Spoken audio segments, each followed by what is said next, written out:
주님 사랑하시면 아멘합시다. 아멘. 네, 오늘도 하늘문을 여시고 우리를 축복해 주옵소서. 우리 마음 모아 함께 찬양드리겠습니다.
믿습니다. 우리 찬양 한 잔 더 드리겠습니다. 사용하소서.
오늘도 우리를 예배 현장에 이끄셔서 나를 예배자로 세우셔서 이 대한민국과 우리 한수만교회가 하나님의 나라가 되기를 나를 사용하셔서 하나님께서 그렇게 하시는 줄 믿습니다. 네.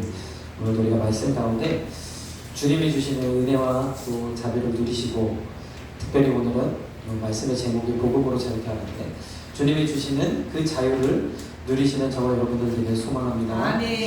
아멘. 오늘 로마서 8장에 보면 우리에게 이제 더 이상 정죄함이 없고 죄와 사망의 법에서 우리를 해방하셔서 하나님의 그 은혜와 자유를 누리라 말씀하시는 줄 믿습니다. 하나님이 우리 특별히 6월은 복음의 달이잖아요. 이 땅 가운데 하나님이 자유를 허락하셔서 자유롭게 예배할 수 있는 그 은혜를 주셨거든요. 또한 뿐만 아니라 이 살아가는 동안 우리가 자유롭게 산다고 하지만 여러 가지로 우리가 얽매이고 눌리고 또 세상 돌아가는 그런 분위기에 따라서 우리가 또 이런 것들을 맞춰서 살아가야 되다 보니까 얼마나 또 자유가 없습니다. 그러나 우리가 주님이 주시는 그 은혜를 누릴 때에 예수 그리스도로 말미암아 주시는 그 자유함이 우리를 하나님의 그 영광 가운데로 나아가게 이끄시는 줄 믿습니다. 그 자유를 누리시는 저와 여러분들에게 간절히 소망합니다. 먼저는요, 하나님이요 이 세상을 만드셨죠. 우리가 이 자유를 누리고 살아가는 데 있어서 이 자유의 가치가 너무너무 소중한데, 하나님이 이 세상을 창조하실 때부터 그 자유의 은혜를 이 땅 가운데 허락하셨다는 거예요. 하나님이 우리를 창조하시는 창조 원리는 그 가운데에 이 자유의 의미가 담겨있다는 거죠. 창세기 6장에 보면 노아 홍수 이야기가 있어요.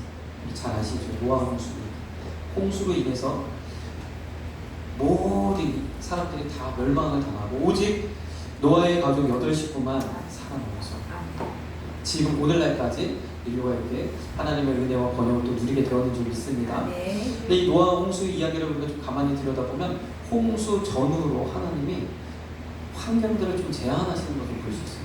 먼저는 명확하게 이제 6장 3절에 보면 우리의 수명을, 노아 홍수 전에는 수명이 좀 길었는데 수명을 120세로 제한하셨다 말씀하십니다. 그래서 여러분들의 수명이 120년입니다. 정말 스트레스로 인해서 여러 가지로 인해서 환경에 또 문제로 인해서 우리가 그 수명을 다 못 살잖아요. 근데 오늘 이 시간에는 하나님의 장수의 복이 다 임하셔서 120년 꽉꽉 채워가지고 또 살아서 주님 배울 때까지 그 은혜를 누리시길 간절히 소망합니다. 근데 성경에는 120년이라는 이렇게 제한했다는 거예요. 근데 우리의 수명만 제한한 게 아니라 우리가 이걸 첫 시간에도 제가 좀 잠깐 말씀을 드렸는데 이 노아 방주 안에는 여러 이제 동물들이 또 함께 탔죠. 그래서 그 동물들을 그 씨를 하나님이 보존하셨어요. 다양한 수많은 지금 우리가 누리는 이 동물들이 그때 하나님이 보존하셨다. 하나님의 뜻은 그래서 이 지구상에 하나님이 많은 다양한 생물들을 만드셨어요. 큰 동물들도 있고 작은 동물들도 있고 아주 희한하게 생긴 동물들도 있고 뭐 4발 달린 것도 있고 6발 달린 것도 있고 다양하게 만드셨잖아요. 여러분 다양한 동물들을 하나님이 보존하셨다는 거죠. 근데 노아 홍수 때에 이 동물들을 보존하시긴 보존하셨는데 한 가지 이 노아의 방주는 아무래도 크기에 제한이 있잖아요. 둘씩 암수 쌍으로 이렇게 넣었다 할지라도 모든 것을 다 소화하기에는 이 세상에 있는 모든 종을 다 소화하기에는 아마도 제한이 있었을 것 같아요. 일단은 크기가 큰 동물들은 하나님께서 제한하셨어요. 그런 면들을 좀 살펴볼 수 있는 부분들이 뭐냐면 이 노아 방주라는 것은 그런 이제 큰 동물들이 타기에는 그 공간이 좀 부족했을 텐데 이 노아 홍수에 제한을 받지 않는 공간이 있죠. 바로 바닷속, 물속에 사는 생물들은 그 제한을 받지 않았어요. 그래서 가만히 우리가 지금도 보면 바닷속에는 아주 거대한 그런 동물들이 살고 있어요. 아주 작은 동물들도 살지만 생물들도 있지만 엄청나게 큰 동물들도 살고 있어요. 여기 보면 우리 흰수염고래라고 얘기하는 대왕고래 있잖아요. 엄청나게 큰 고래가 바닷속에 있잖아요. 한때 너무 많이 이제 고래를 잡아가지고 막 멸종 위기까지 몰렸었는데 지금은 이제 그런 것들을 국제적으로 규제하다 보니까 다시 이제 좀 회복이 됐다 그래요. 근데 노아 홍수에는 타지 못했던 동물 중에 하나는 우리 어린이들이 너무 좋아하는 공룡들. 공룡들 굉장히 크기가 크고 많이 먹고, 그런데 노아 홍수 때 살아남지 못했어요. 하나님이 크기를 제한하셨다는 거죠. 제한하신 이유는 새롭게 노아 홍수 이후의 환경에는 그들이 적합하지 못했어요. 공룡이 아직까지 있었다고 하면 우리 인류가 이렇게 평안하게 발전할 수 있었을까요? 공룡이 다 먹이가 되지 않았을까 혹시라도. 어찌 됐든 그것은 뭐 저의 생각이지만 제한하셨다는 거죠. 크기를 제한하셨어요. 그런데 성경을 좀 우리가 깊이 있게 들여다보면 하나님이 생물들만 다양하게 만드는 것이 아니라 그 크기를 다양하게 만드시는 것이 아니라 노아 홍수로 인해서 좀 제한을 받았지만 노아 홍수 전에는 더 다양하게 만드셨다는 거예요. 우리 바닷속 생물들을 보면 우리가 유추할 수 있다는 거죠. 그런데 사람도 더 다양하게, 인종을 더 다양하게, 지금은 피부색만 좀 다르지만, 왜냐하면 노아의 후손으로 함과 야벳과 셈과 함과 야벳으로 되어지는 그 아들들로 인해서 이제 온 인류가 다시 채워졌기 때문에 이제는 비슷비슷하죠. 그리고 뭐 미국 사람을 만나도 좀 뭐 골격의 차이라든지 비율의 차이라든지 여러 좀 피부색의 차이는 있지만 대개 거기서 거기 인류는 다 비슷해요. 그런데 홍수 전에는 인종도 좀 다양했을 가능성이 보이는 게 6장 4절에 보니까 당시에 네피림이 있었다. 네피림은 어떤 존재냐, 좀 엿볼 수 있는 부분이 민수기 13장 33절에 그 여호수아가 출애굽해서 이스라엘 백성들을 이끌고 가나안 땅을 들어가기 위해서 정탐했죠. 정탐꾼을 뿌려가지고 정탐했는데 그곳에 있는 사람들이 골격도 굉장히 크고 힘도 세고 또 성읍도 굉장히 크고, 여기 보면 네피림의 후손 아낙 자손 대장도 들을 것 같아요. 그들을 보자마자 이 이스라엘 백성들의 마음이 완전히 그냥 기가 죽었다는 거죠. 그래서 우리 스스로 보기에도 메뚜기 같았고 그들이 우리를 볼 때도 우리 메뚜기 같았을 것이다. 이렇게 고백하는 장면이 있습니다. 그만큼 그곳에 있었던 사람들이, 그 가나안 땅에 원래 있었던 그 원주민들이 굉장히 막 골격이 크고 그랬을 거라는 것을 우리가 예상할 수 있죠. 이 네피림이라는 이 존재는 우리보다 아마도 키도 크고 힘도 세고 덩치도 크고 이런 인종이 아니었을까 생각하는 거죠.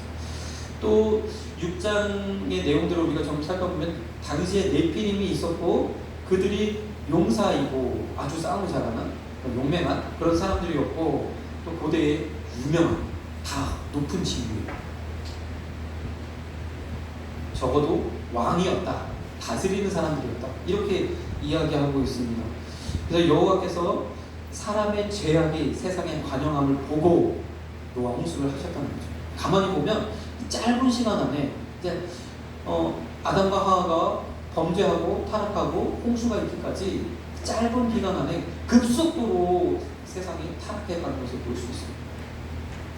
그렇게 보면 이 인종의 다양함이 피부색에만 있는 것이 아니라 우리의 이런 골격과 이런 능력의 차이도 만약에 있었다고 보십시오. 그러면 굉장히 심각한 불평등이 생겼을 거라는 거죠. 우리에게는 여러 가지 이제 우리가 지금 자유로운 세상을 살고 있잖아요. 자유로운 세상 가운데는 반드시 따라가는 것이 다양성입니다. 다양성. 우리가 여러 가지 우리의 이제 그런 다양한 그런 것들을 펼칠 수 있는 이런 사회가 지금 자유로운 사회이죠. 그런데 이런 다양성이 잘 유지되기 위해서는 반드시 그 나라 가운데, 그 사회 가운데 은혜가 있어요. 이 다양성이 보존될 수 있는 특별한 그런 장치들이 있어야 됩니다. 하나님이 이 세상을 만드시고 천지를 만드시고 다양한 인종도 만드시고 생물들을 만드시고 그 다양성이 보존될 수 있도록 하나님의 은혜를 부으셨어요. 하나님의 은혜 안에서 에덴 동산 안에서 이런 다양성이 보존되었는데 인류가 타락함으로 인해서, 죄가 들어옴으로 인해서, 마귀로 인해서 하나님의 은혜가 사라지니까 다양성이 무엇이 됩니까? 심각한 불평등이 되죠. 불평등이 되면 문제가 발생하는 거예요. 힘 있는 사람은 다 가더라면 다 찾아요. 죄가 들어오죠. 죄가 관영하죠. 모든 힘이 없는 사람들, 약한 사람들, 약자들은 다 종이 되고 있습니다. 그래서 하나님께서 이러한 그런 것들을 다시 한번 새롭게 하시려고 노아와 홍수를 마음 아프시지만 통해서 이 세상을 한번 새롭게 재편하신 거죠. 우리가 그래서 이제 살아갈 때에 참 인류는 원래가 이렇게 다양하게 만들어졌어요. 여러분들도 다 좋아하는 것이 다 다르고 생각하는 것도 다 다르고 자 환경도 다르고 잘하는 것도 다르시고 다 다르잖아요. 삶의 방식이 다 달라요. 다양한 삶의 모습을 가지고 있죠. 그런데 이것을 우리가 좀 잘못 생각하면 나는 왜 그러지? 라는 이런 마음을 가질 수 있어요. 저도 마찬가지죠. 저도 이제 키가 너무 작아요. 키가 작아요. 왜 하나님 저는 이렇게 키가 작게 만드셔서 불평등합니다. 불평등하다. 이렇게 얘기를 했던 때가 있죠. 키가 작으니까 열등감이 생기고 여러 가지 불편한 사람들이 막 오는 거예요. 그런데 이것은 주의 하나님의 은혜를 받아서 성령의 충만함을 누림으로 이것이 불평등이 아니고 하나님이 다양하게 만드신 가운데 나는 좀 작게 만드셨구나. 이렇게 우리가 제가 받아들였다면 좀 더 하나님의 그런 일들을 더 잘 감당하지 않았을까. 여러분도 혹시 그렇게 생각되지 않습니까?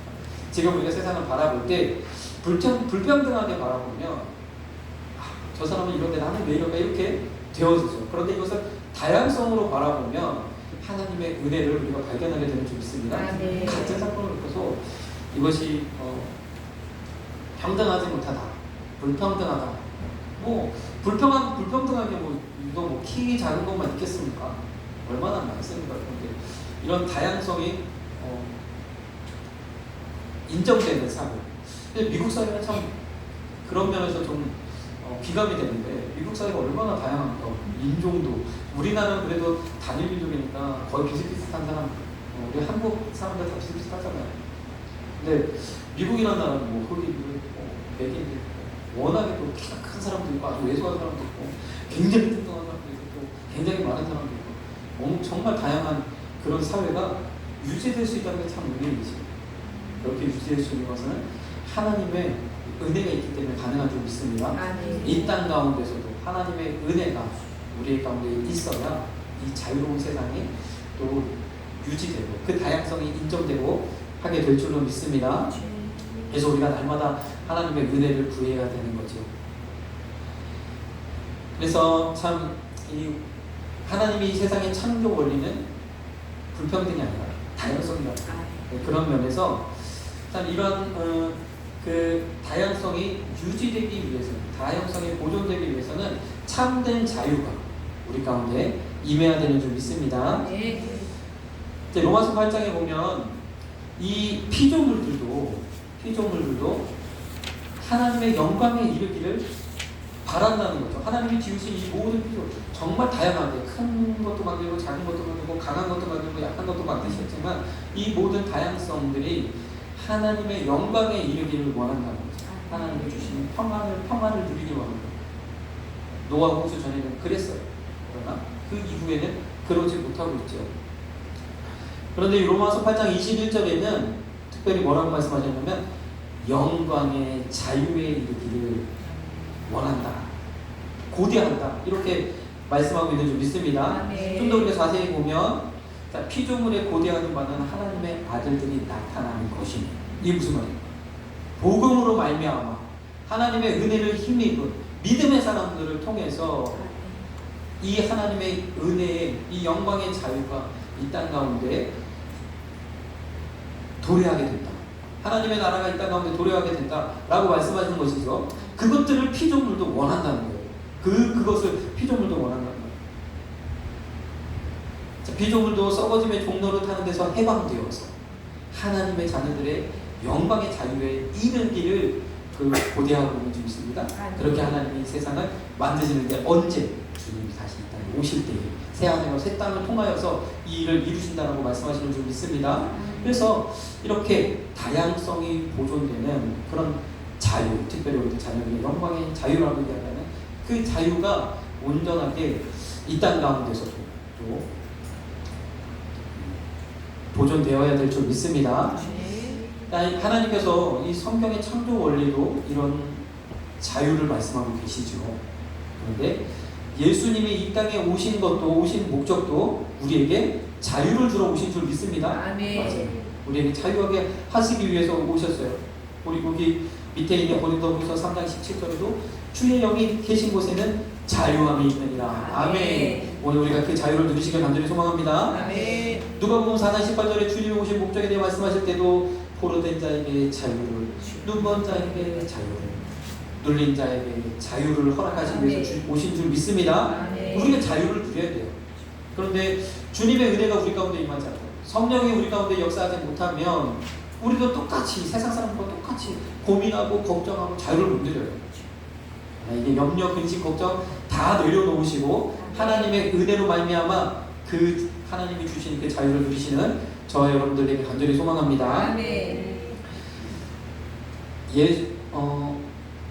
이 구약을 이스라엘 민족의 역사를 통해서 기록하셨잖아요. 이스라엘이라는 나라, 그 히브리 민족, 유태인, 이 사람들 참 특이한 사람들이죠. 2000년 동안 나라가 없음에도 불구하고 그 나라가 없어지지 않고 결국에는 독립했어요. 나라를 세웠어요. 대단한 사람들이죠. 그 2000년 동안 나라만 없었습니까? 수많은 핍박을 받았죠. 기독교인들에게도 핍박을 받았죠. 예수님을 죽였다. 예수님을 죽인 민족이다 해가지고 기독교인들도 핍박을 하고, 또 우리가 잘 아는 또 독일 나치에 의해서 얼마나 많은 사람들이 또 핍박을 당했습니까? 이것은 아주 극단적인 그 사건이지만 그 이전에도 참 유대인의 핍박의 역사는 참 어려웠구나라는 걸 우리가 알 수 있어요. 그 이후에는 또 공산주의에 의해서 또 핍박을 많이 받았어요. 그런 핍박 가운데서도 아주 끝까지 그 민족이 살아남았고, 세계의 부의 4분의 40%를 좌지우지하고, 미국 그 부의 40%를 좌지우지하고, 이런 이야기가 있잖아요. 얼마나 참 대단합니까? 그런데 출애굽기 그 사람들이 그럴 수 있었던 건 그들에게 법이 있었다는 거예요. 율법. 우리가 지금 누리고 있는 이 자유를 법으로 보장받고 있잖아요. 이런 법으로 보장되는 이 사회는 그전에도 제가 말씀드렸지만 종교개혁 이후에 자유를 향한, 예배의 자유, 종교의 자유를 향한 그 부르짖음으로부터 시작되어져서 이 땅 가운데 자유롭게 예배할 수 있는, 자유롭게 자신의 뜻을 펼칠 수 있는 자유가 보장되는 사회가 드디어 생겨졌어요. 이게 주님이 오신 이후로부터 1500년 후의 이해가 돼요. 그런데 주님이 오시기 전 1500년 전, 지금으로부터 3500년 전에 그들에게는 율법을 하나님 주셨는데, 이 율법의 내용을 우리가 잠깐 살펴보면 그 중에서 이 종을 삼는 어떤 문제로 인해서 내가 종을 삼아야 되는 그런 문제가 발생했을 때에 같은 민족끼리는, 같은 히브리 민족끼리는 이렇게 하라는 것을 출애굽기 21장에 보니까 6년 동안은 종을 삼고 제7년에는 어떻게 하라? 자유롭게 놓아주라. 종의 신세를 면하게 하고 이렇게 하시는 거죠. 6년 동안만. 그래서 같은 민족끼리는 6년 이상을 종살이를 할 수 없도록 그렇게 율법에 정하셨어요. 이 법대로 해야 돼요. 그런데 이제 그 종되었던 그가 하나님한테, 그러니까 그 주인에게 내가 평생토록 종이 되겠습니다라고 자원하면 그때서는 평생 종으로 살 수 있도록. 그래서 귀를 뚫고 이제 이 귀가 뚫린 이 사람은 평생 종으로서 이렇게 이제 섬기도록 이렇게 되어주는 거죠. 그런데 같은 민족끼리는 기본적으로 종을 삼지 못하는 계약 관계가 있지 주종 관계를 이루지 못하도록 하셨던 거죠. 신명기에서도 분명하게 이야기하고 있어요. 제7년에는 그를 놓아 자유하게 하라. 근데 신명기 말씀 우리가 좀 더 보면 자유할 뿐만 아니라 공수로 보내지 말라는 거예요.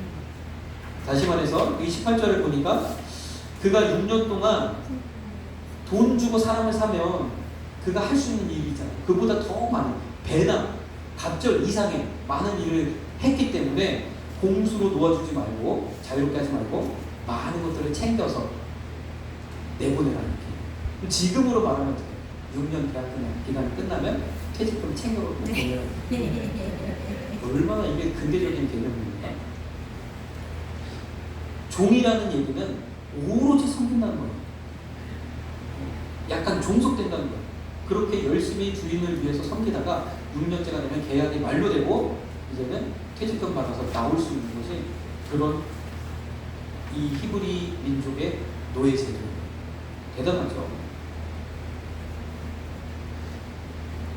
땅은 어떻습니까? 50년이 되는 땅을 이제 샀으면 50년이 되는 희년에는 자유를 선포하는 거예요. 희년은 자유를 선포하는 해예요. 나팔을 불고 자유를 선포하면서 모든 땅을 소유했던 모든 땅을 다시 임자에게 다 돌려주고 모든 빚을 다시 탕감해주고 그리고 모든 종들이 자유함을 누리는 그 해 7년 17번째 되는 50년 정확하게 49년째 되는 그 해는 희년이라고 해서 이런 제도를 하나님 하라합니다. 전국 거민에게 자유를 선포하라. 그러면서 이렇게 이야기해요. 토지 제도가 어떻게 되냐면, 자, 희년에 따라, 희년의 연수를 따라 가격이 매겨지는 거예요. 아직 앞으로 희년이 얼마나 남았냐를 따져서 값으로 매겨서 그 땅을 사고, 그리고 희년이 되면 다시 주인에게 돌려주도록 하는 거죠.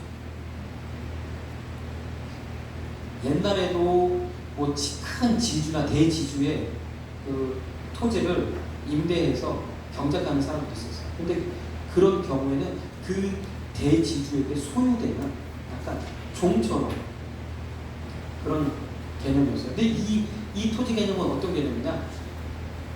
지금으로 말하면 약 임대하는 개념과 같죠. 최장 50년까지 임대를 하지만 다시 주인에게 돌려주는 방식으로 임대가 되지만 그 임대하는 그 기간에는 내 것처럼 쓰는 거죠.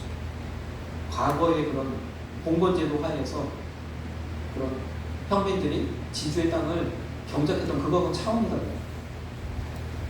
굉장히 근대적인 개념인 거죠. 내가 소유하고 있는 동안에 내 것처럼 쓰지만 다시 임대계약 그 기간이 끝나면 계약 기간이 끝나면 다시 원소유주에게 돌려주는 이런 방식의 지금의 어떤 임대. 지금도 우리 그렇잖아요. 우리 건물 소유주가 따로 있지만 우리가 임대하고 있는 동안에는 주인이 우리예요. 아무리 주인이라 할지라도 함부로 여기에 이렇다 저렇다 나가지 못하는 이곳에만 무단으로 침범하면 거주 침입이 된가요? 죄에 해당됩니다. 이런 근대적인 개념을 3,500년 전부터 알고 있었죠. 그런 자유의 개념들을 가지고 있었죠. 마찬가지로 우리 주님도 이러한 자유를 우리에게 선포하시려고 오신 줄 믿습니다. 네. 주님이 우리를 자유케 하시는 줄 믿습니다. 네. 아들이 너희를 자유케 하면 너희가 참으로 자유하리라. 그래서 이 자유가 어디로부터 온 거냐? 예수 그리스도로부터 온다는 거예요. 이 자유로운 이 사회도 이 성경 속에서 되어졌다는 거죠.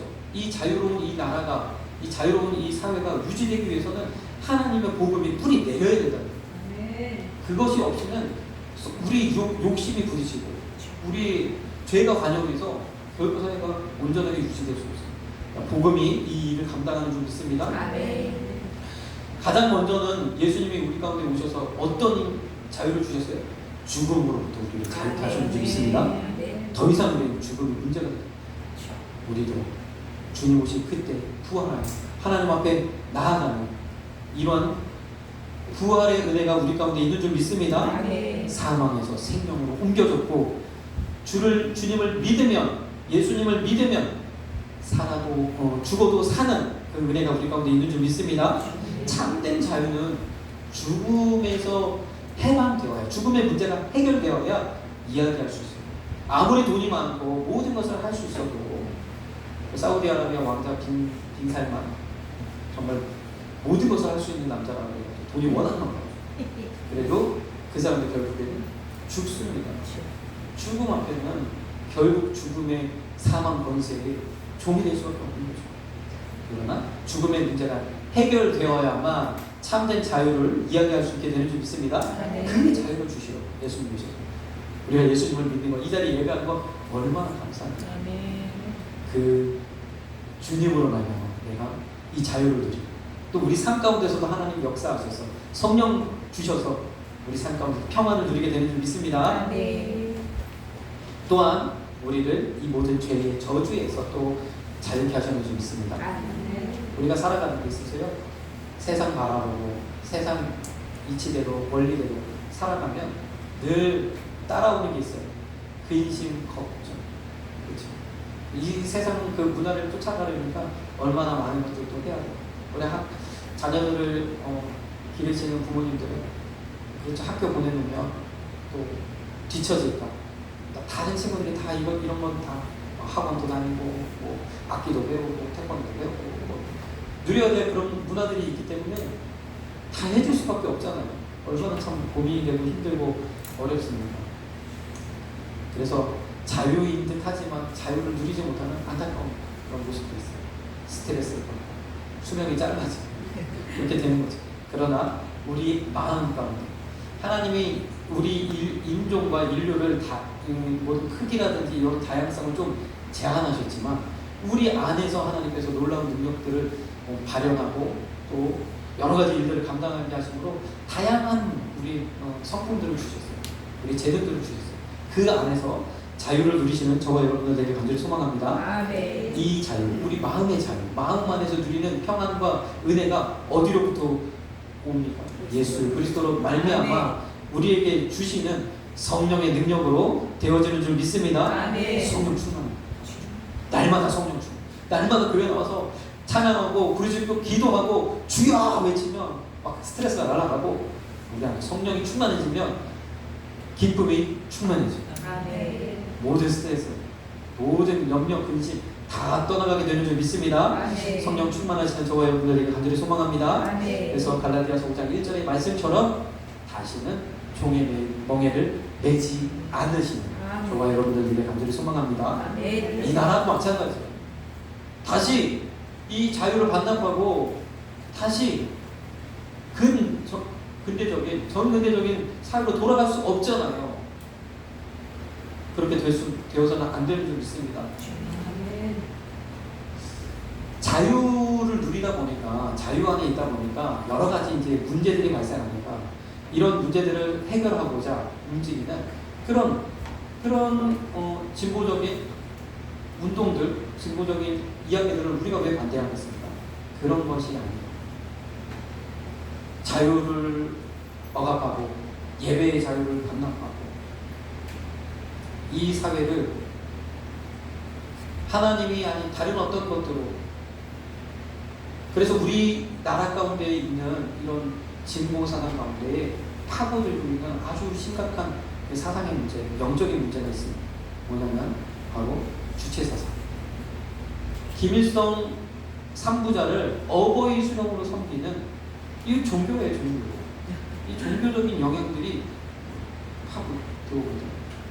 그래서 진보를 가장해서 주체사상을 이 땅 가운데 뿌리내리고자 하는 이런 세력들이 있다는 거예요. 그래서 그 세력으로 말미암아 자유가 제한을 받는, 또 공산주의, 주체사상으로 말미암은 공산주의가 이 땅에 뿌리를 내린다면 우리는요 더 이상 예배할 수, 더 이상 하나님을 찬양할 수, 이 복음의 은혜가 이 땅을 회복시킬 수 있는 그 은혜를 우리가 상실하게 되는 거죠. 어떻게 하든지 우리가 이 자유를, 이 대한민국의 자유를 보존하고 수호하는 일에도 우리가 힘써야 되는 줄 믿습니다. 그렇게 하기 위해서는 우리가 무엇이 진리이고 또 어떻게 우리가 자유롭게 해야 하는지 우리가 또 알아야 되는 줄 믿습니다. 진리를 알지니 진리가 너희를 찾게 하리라. 정말 유명한 말씀이죠. 하나님의 말씀을 아는 것에서부터 이 자유의 은혜가 우리를 또 우리 가운데 임하게 되는 줄 믿습니다. 고린도전서 7장 21절에 보니까 자유할 수 있거든 차라리 사용하라. 우리의 자유를 사용하셔서, 우리의 자유를 활용하셔서 하나님의 은혜의 영광을 드러내고 나타내시는 저와 여러분들에게 간절히 소망합니다.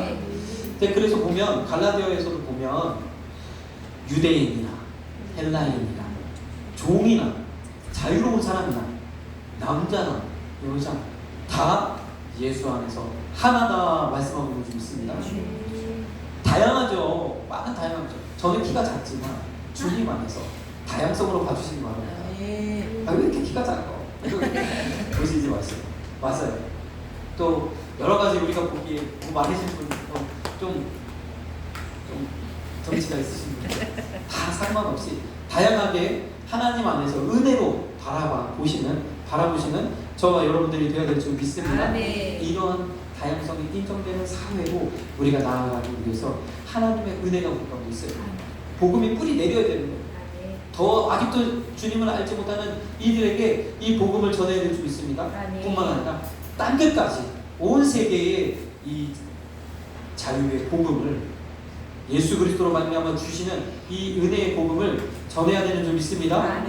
그래서 아까 누가복음 4장 18절에 가난한 자에게 복음을 전하되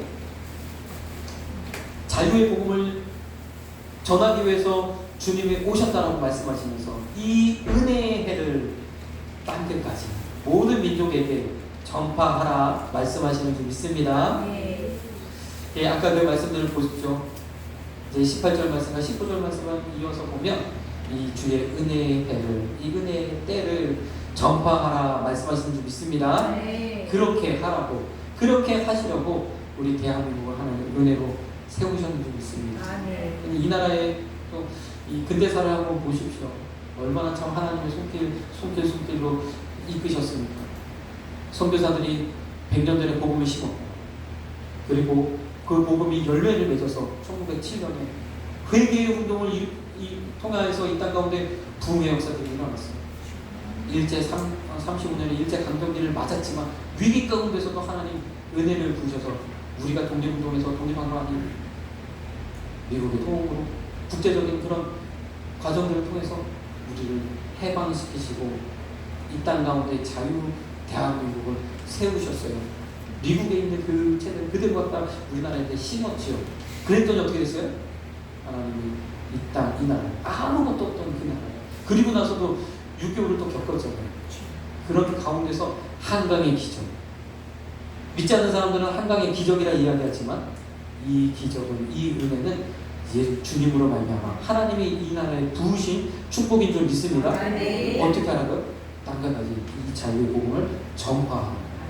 우리나라가 얼마나 그래서 선교사들 많이 파송합니다. 지금 이 자리에도 캄보디아 선교하십니다. 그 많은 연세에도 불구하고 지금까지 그 땅에서 복음을 증거하고 계시는 선교사님 같이 계십니다. 이 일을 하라고 우리 나라를 이렇게 세우십니다. 문화적으로, 기술적으로, 경제적으로. 이제 온 세계에 대한민국을 모르는 나라가 없어요. 복음을 전하라고 이렇게 세우셨는 줄 믿습니다. 이 과정을 한번 좀 짤막하게 보고 마치도록 하는데요. 자, 우리나라와 아주 비슷한 완전히 같진 않지만 좀 살펴볼 수 있는 그런 부분들이 하나 있어요. 뭐냐면 독일이라는 독일이라는 나라가 좀 역사적으로 나치라는 안타까운 역사를 좀 가지고 있지만 전쟁에서 패배했죠. 2차 세계대전을 발발시켰는데 결국에는 전쟁에서 패배하고 전쟁의 책임을 물고 그 수많은 역경을 겪었던 이 독일이라는 나라죠. 전쟁의 폐허가 얼마나 심각했던지 사진들로 보면 정말 잿더미가 되었어요. 그런데 지금도 보지만 이것이 다시 그대로 재건된 것을 볼 수가 있죠. 근데 지금은 유럽에서 가장 경제적으로 튼튼한 나라가 되었죠. 이 전쟁이 끝나고 나라가 마치 우리나라도 지금 분단되어져 있지만 독일도 서독과 동독으로 나누어졌죠. 동독은 소련이 지배했고 서독은 연합군 3개 나라가 같이 지배하는 형식으로 이렇게. 그래서 모든 정책이든 뭐든 행할 때마다 이 3개국의 감시를 받아야 되는 그런 이제 체제로 되어졌죠. 그런데 독일도요 선택을 너무너무 잘했어요. 이 서독, 이 서쪽 자유진영의 이 진영은 자유민주주의, 미국의 뿌리내린 자유민주주의를 선택했다. 독일이라는 나라도 굉장히 사회주의적인, 전체주의적인 성향이 강한 나라입니다. 이 시기에 엄청난 공산주의와 민주주의 이 세력 간의 갈등이 굉장히 심각했어요. 동독은 당연히 소련의 영향과 그 주변 나라들의 영향으로 공산주의를 선택했죠. 서독도 공산주의를 선택할 것입니다. 아니면 이도저도 아닌 중립국을 선택할 것입니다. 이 3개국의 영국, 프랑스, 미국은 중립국이 되도록 하고자 하는 그런 의도를 가지고 있었어요. 왜냐하면 다시 전쟁을 또 일으킬 수도 있으니 아예 전쟁을 하지 못하는 중립국으로 물러앉히려는 그런 시도가 있었죠. 그러나 이 독일의 자유진영에 있던 정치인들이 얼마나 그때 선택을 잘했는지, 지금도 독일이 가장 위대한 독일인 100인, 독일 역사상, 이건 2003년도에 이제 조사한 거라고 하는데요. 가장 위대한 독일인 100인 중에 1등이 그 위기 순간에 자유민주주의를 뿌리내렸던 그 초대 총리, 그 사람을 1위로 뽑는 거예요. 나중에도 여러 사람들이, 여러 정치인들이, 민주주의를 뿌리내리게 했던 그 정치인들이 아주 위대한 사람, 존경스러운 사람으로 뽑고 있는 거죠. 독일은 나라는 굉장히 하나님 축복한 나라죠. 종교개혁도 시작됐고, 로마 이후에 그 비잔틴 그 역사를 가지고 있는 이 나라, 비잔틴 대국의 역사를 가지고 있는 나라. 그래서 수많은 위인들, 그 사람들을 독일을 통해서 배출하게 하셨어요.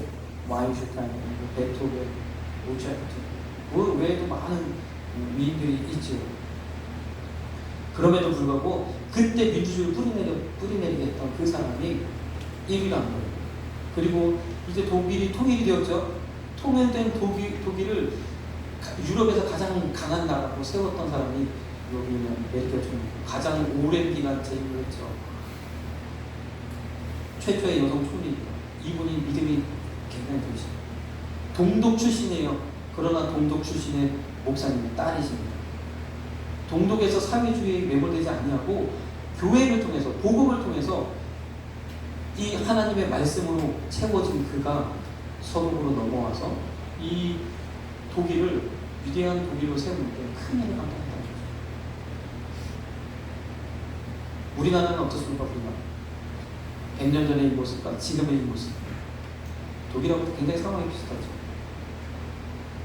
이 땅 가운데 하나님께서 이승만 대통령을 통해서, 초대 대통령을 통해서 이 땅에 자유민주주의를 심은 것이 얼마나 큰, 근데 우리나라는 이상하게도 별로 존경하지 않아요. 잘 몰라요. 모르기 때문에 좀 공부해볼 필요가 있습니다.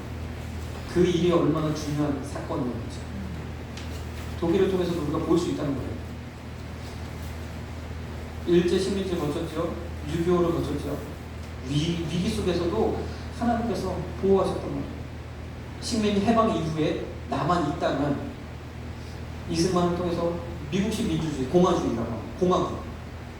그걸 이 땅 가운데 세울 수 있도록 그렇게 하셨죠. 은혜를 베푸셨어요.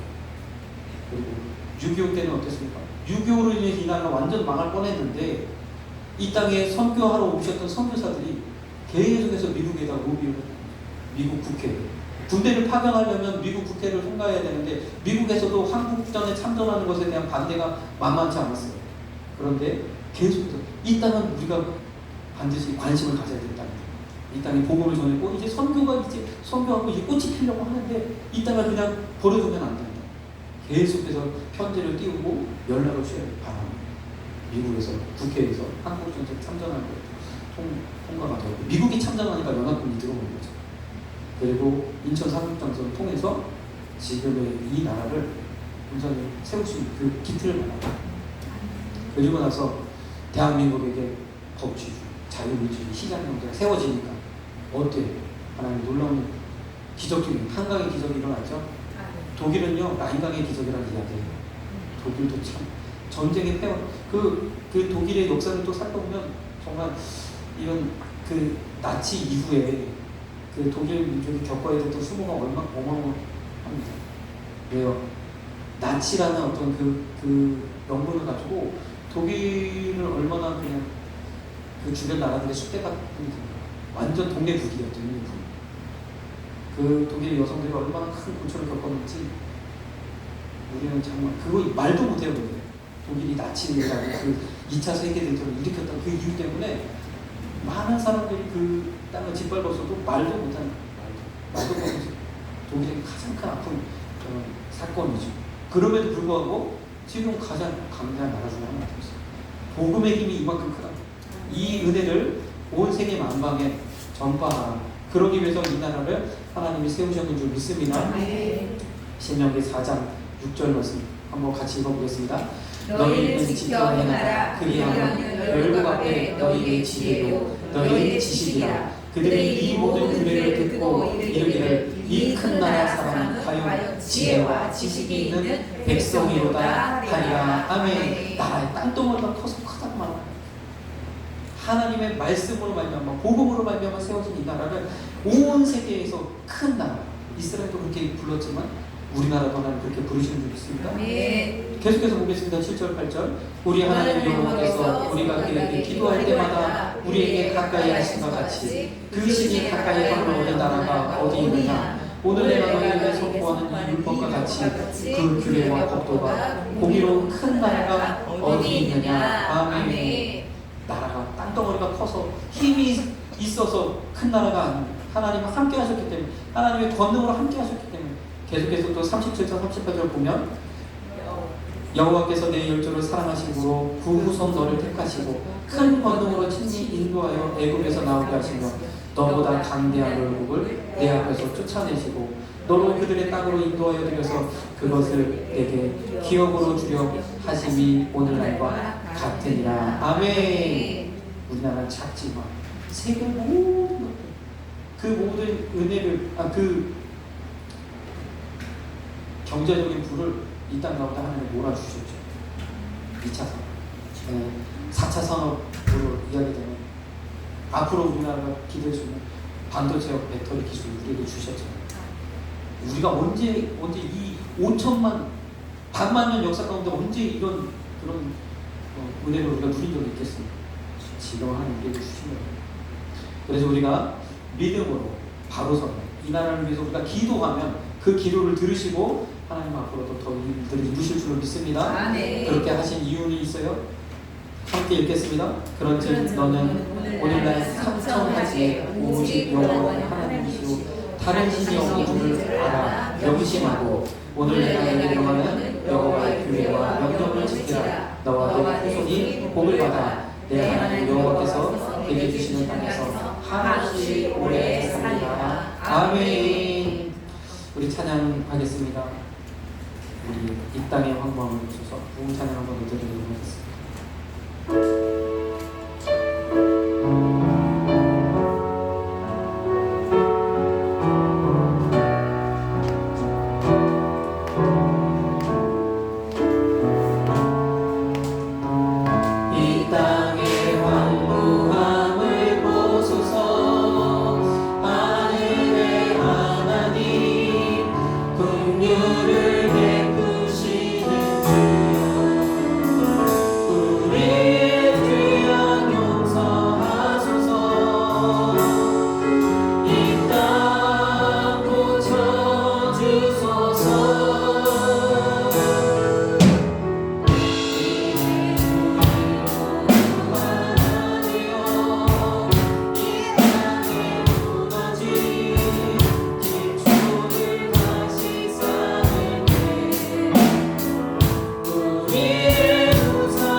충만해서 아버지 하나님 감사합니다.